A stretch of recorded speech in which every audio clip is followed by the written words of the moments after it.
ನಮಸ್ಕಾರ ಕರ್ನಾಟಕ. ಬಾಬಾ ಬಾಬಾ ಬಾಬಾ ಬಾಬಾ ಬಾಬಾ ಏನು ಕ್ರೇಜು ಮಾರಾಯ, ಏನಿಲ್ಲ ಏನು ಕ್ರೇಜು, ಇಷ್ಟೊಂದು ಕ್ರೇಜು, ಇಷ್ಟೊಂದು ಅಭಿಮಾನಿಗಳು, ಇಷ್ಟೊಂದು ಕ್ರೌಡು, ಇಷ್ಟೊಂದು ಸಿನಿಮಾಕ್ಕೂ ಒಂದು ವ್ಯಾಲ್ಯೂ ಐತೆ ಅನ್ನೋದನ್ನು ಈ ಒಂದು ನಮ್ಮ ಚಾಲೆಂಜಿಂಗ್ ಸ್ಟಾರ್ ದರ್ಶನ್ ಅವರ ಸಿನಿಮಾವನ್ನು ನೋಡಿ ತಿಳ್ಕೊಬೇಕಾಗಿದೆ.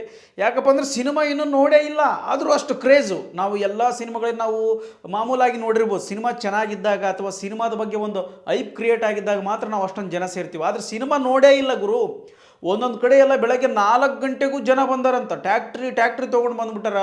ಕೆಲವೊಬ್ಬರು ಈ ಗಾಡಿ ಅಷ್ಟೊತ್ತಿನಾಗ ಇಷ್ಟು ಚಳಿ ಒಳಗೆ ಅಷ್ಟೊತ್ತಿನೊಳಗೆ ಗಾಡಿ ತೊಗೊಂಡು ಬಂದಾರ ಟಿಕೆಟ್ ತೊಗೊಂಡು ನೋಡಕ್ಕಂತಂದ್ರೆ ವಿಚಾರ ಮಾಡಿರಿ ಎಷ್ಟರ ಮಟ್ಟಿಗೆ ಕ್ರೇಜ್ ಇರ್ಬೋದು. ಜನ ನಿಜವಾಗ್ಲೂ ಇಷ್ಟೊಂದು ಹುಚ್ಚರ, ಇದು ನಿಜವಾಗಲೂ ಹುಚ್ಚು ಅಭಿಮಾನನ ಅಥವಾ ಈ ರೀತಿಯ ಅಭಿಮಾನ ನಾನು ಎಂದೂ ಕೂಡ ಕಂಡಿರಲಿಲ್ಲ.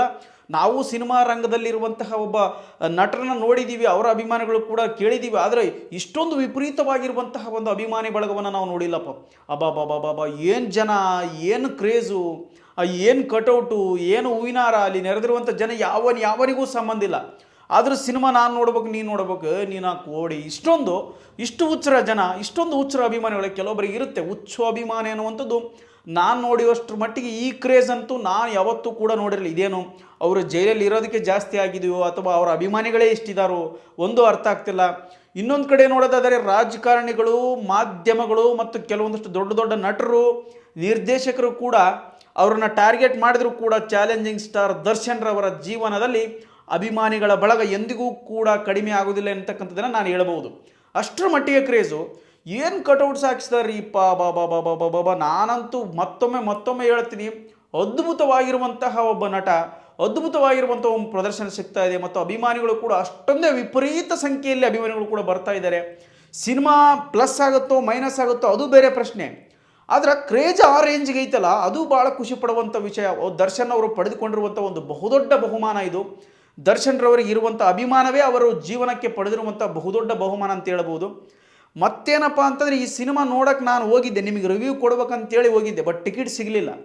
ಎಷ್ಟು ಜನ ಒಬ್ಬನಿಗೊಬ್ಬನು ಟಿಕೆಟ್ ಮೈ ಮೇಲೆ ಹೋಗ್ತಾರ. ಒಬ್ಬನಿಗೆ ಲುಂಗಿ ಹರಿದೋಗೈತೆ, ನಮ್ಮ ಕಡೆ ಎಲ್ಲ ಲುಂಗಿ ಉಟ್ಕೊತಾರ, ಲುಂಗಿ ಹರಿದೋಗೈತೆ, ಅವನಿಗೆ ಚಡ್ಡಿ ಮ್ಯಾಗ ಜ್ಞಾನ ಕೂಡ ಇಲ್ಲ. ಒಟ್ಟ ಟಿಕೆಟ್ ತಗೋಬೇಕು, ನಾನು ಸಿನಿಮಾ ನೋಡ್ಬೇಕು. ಒಬ್ಬನಿಗೆ ಎಣ್ಣೆ ಹಾಕಿಬಿಟ್ಟ, ಅವನ ಪರಿಸ್ಥಿತಿ ಅಂತ ಹೇಳಬಾರ್ದು, ನಮ್ಮ ಜೀವತ್ತಿನ ಕಚ್ಚಿಬಿಟ್ಟ, ನಮಗೆ ತೊಗೊಂಬರ್ರಿ ಅಂತ ಟಿಕೆಟ್. ಅಲ್ಲೋ ಮರ, ನಮಗೆ ಟಿಕೆಟ್ ಸಿಗೋಲ್ಲ, ನಾವು ಓಡಾಡಕತ್ತೀವಿ, ಮತ್ತು ನೀ ಬಂದು ನಮಗೊಂದು ಟಿಕೆಟ್ ಕೊಡ್ರಿ ಅಂತಿಲ್ಲಲ್ಲ, ಬ್ಲ್ಯಾಕ್ನಾಗ ಇದ್ರು ಕೊಡ್ರಿ ಅಂತಾನೆ.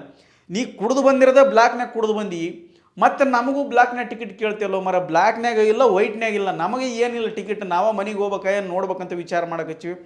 ನೆಕ್ಸ್ಟ್ ಶೋ ಆಗ್ಯಾರ ಕೊಡ್ರು ಅಂತ ನೆಕ್ಸ್ಟ್ ಶೋ, ಫಸ್ಟ್ ಶೋ ಆದ್ರೆ ಒಳಗೆ ಹೋಗಿಬಿಟ್ಟಾರ ಅಂತ ಹೇಳಿಬಿಟ್ರು ಅವರು. ಸೆಕೆಂಡ್ ಶೋದವರು ಥರ್ಡ್ ಶೋ ನೋಡ್ಬೇಕಂತೇಳಿ ನಿಂತಿರೋರು ಅಂತ ಹೇಳಿದರು. ನಮಗೆ ಗಾಬರಿ ಆಗಿಬಿಡುತ್ತೆ, ಅಲ್ಲೇ ನಿಮ್ಮ ಇವತ್ತಿನ ಟಿಕೆಟ್ ಸಿಗಂಗಿಲ್ಲ, ನಾವು ಮನೆಗೆ ಹೋಗ್ಬಿಡ, ಮನೆಗೆ ಹೋಗಿ ನಾಳೆ ಬೇಕಾದ್ರೆ ಬರಾಮ ಅಂತೇಳಿ ಒಳ್ಳೆ ಬಂದುಬಿಟ್ವಿ. ಆದರೂ ಒಂದಂತೂ ಸತ್ಯಪ್ಪ ಬಾಬಾ, ಈ ರೇಂಜಿಗೆ ನಾನು ಕ್ರೇಜ್ ನೋಡಿಲ್ಲ. ಅದರೊಳಗೆ ಒಂದು ಸಾಹಿತ್ಯ ಬರ್ತದೆ ಫಸ್ಟಿಗೆ, ಇದ್ದರೆ ನೆಮ್ಮದಿಯಾಗಿರ್ಬೇಕೆನ್ನುವಂಥ ಹಾಡು. ಅದು ಇಲ್ಲೇ ಹುಟ್ಟಿ ಇಲ್ಲೇ ಬೆಳೆದು ಊರುದ್ಧಾರ ಮಾಡೋರು ನಾವು ಪಕ್ಕಾ ಲೋಕಲ್ಸು ಅಂತ ಭಾರಿ ಲೈನ. ಆ ಲೈನ್ ಆದ್ಮೇಲೆ ಇನ್ನೊಂದು ಲೈನ್ ಬರ್ತೈತೆ, ಮತ್ತೊಂದು ಏನೋ ಅದ್ಭುತವಾಗಿರುವಂಥ ಲೈನ್ ಬರ್ತೈತೆ. ಆ ಲೈನ್ ಬಗ್ಗೆ ಹೇಳ್ತೀನಿ. ಅವು ಏನಪ್ಪ ಅಂತಂದ್ರೆ, ಅವು ಇಲ್ಲೇ ಹುಟ್ಟಿ ಇಲ್ಲೇ ಬೆಳೆದು ಊರುದ್ಧಾರ ಮಾಡೋರು ನಾವು ಪಕ್ಕಾ ಲೋಕಲ್ಸು, ಎಷ್ಟೇ ಸಾವುಕಾರ ಇದ್ರು ಊರಿಗೂರೇ ಕೊಂಡ್ಕೊಂಡಿದ್ರು, ನನ್ನ ಪ್ರೀತಿಸೋರು ಮಾತ್ರ ನನಗೆ ಸೆಲೆಬ್ರಿಟೀಸು. ಈ ಲೈನ್ ಬಂದಾಗಂತೂ ಇಷ್ಟು ಕಿರ್ಚಿದ್ರಂತ, ಹೊರಗಡೆ ಕೇಳಿಸ್ತೆ ನಮಗೆ, ಅಷ್ಟು ಕಿರ್ಚಿದ್ರು. ಅಷ್ಟರ ಮಟ್ಟಿಗೆ ಕಿರ್ಚುವಂಥ ಪ್ರಯತ್ನ.